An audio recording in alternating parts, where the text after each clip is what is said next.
भारत के तेजी से बढ़ते स्टार्टअप इकोसिस्टम में कृषि क्षेत्र भी बड़ी भूमिका निभा रहा है।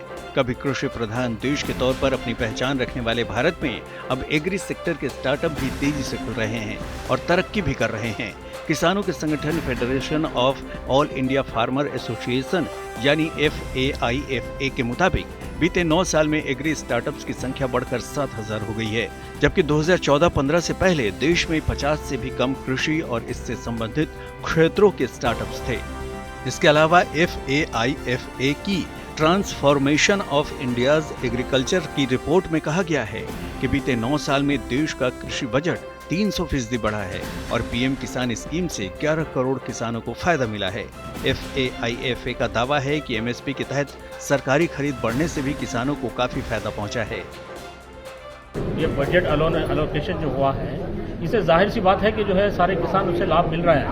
इसे हार्टिकल्चर में हो, एग्रीकल्चर में हो, बहुत सारा लाभ उठा रहे हैं किसान। बहुत सारे गरीब लोग किसान ऐसे हैं जिससे जो है 1000 रुपये भी मायने रखते हैं कि 11 करोड़ लोगों को जो उसका जो किसान सम्मान योजना जो मिल रहा है, इससे थोड़ी बहुत जो है उनकी मसले तो हल हो सकते हैं। So since 10 years, the Modi government has made lot of schemes, formulated lot of schemes to sustain the agriculture. Number one, doubling the farmers' income. Number two, Pradhan Kisan Yojana and the drone this thing and irrigation scheme. All schemes have been now given more focus in Indian agriculture budget.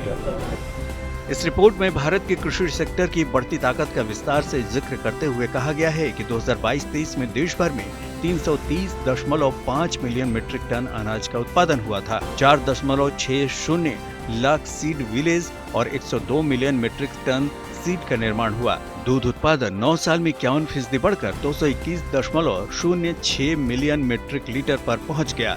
इसके अलावा 2016 में प्रधानमंत्री कृषि विकास योजना यानी PKVY के तहत 11 lakh hectare से ज्यादा जमीन को लाया गया है।